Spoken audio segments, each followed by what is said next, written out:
আজ ৩০ ডিসেম্বর ২০২৫ মঙ্গলবার ভোর ৬টায় রাজধানীর আবারকের হাসপাতালে চিকিৎসাধীন অবস্থায় ইন্তেকাল করেছেন বাংলাদেশের প্রথম নারী প্রধানমন্ত্রী ও বিএনপি চেয়ারপারসন বেগম খালেদা জিয়া।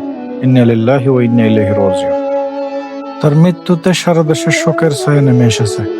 শোকাবহ দেশবাসী চিরদিনের জন্য বিদায় নিল বাংলাদেশের ইতিহাসের এক কিংবদন্তির রাজনৈতিক ব্যক্তিত্ব, সাবেক ৩বারের প্রধানমন্ত্রী ও বিএনপি চেয়ারপারসন বেগম খালেদা জিয়া।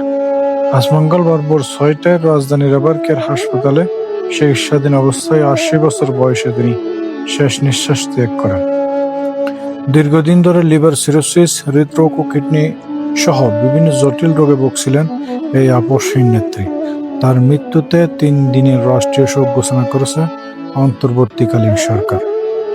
ভোর ৬টার পর থেকে হাসপাতালের সামনে জমায়েত হতে থাকেন হাজার হাজার নেতাকর্মী। দলীয় প্রধানের মৃত্যুর খবর ছড়িয়ে পড়লে তৈরি হয় এক হৃদয় বিদারক দৃশ্য। দলের ভারপ্রাপ্ত চেয়ারম্যান তারেক রহমান হাসপাতাল থেকে দেশবাসীর কাছে মায়ের জন্য দোয়া চেয়েছেন।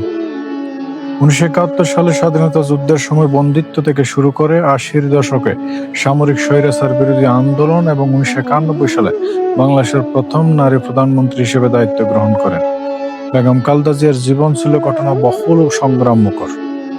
বেগম জিয়ার মৃত্যুতে গভীর শোক প্রকাশ করেছেন ভারতের প্রধানমন্ত্রী নরেন্দ্র মোদী, চীনের প্রধানমন্ত্রী লি কিয়াং সহ বিশ্ব নেতারা।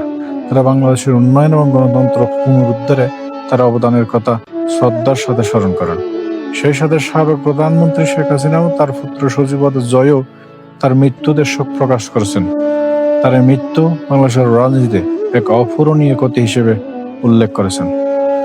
আগামীকাল বুধবার তার জানাজা শেষে রাজধানীর বনানী সামরিক কবরস্থানে স্বামী সাবেক রাষ্ট্রপতি জিয়াউর রহমানের পাশে তাকে সমাহিত করার কথা রয়েছে।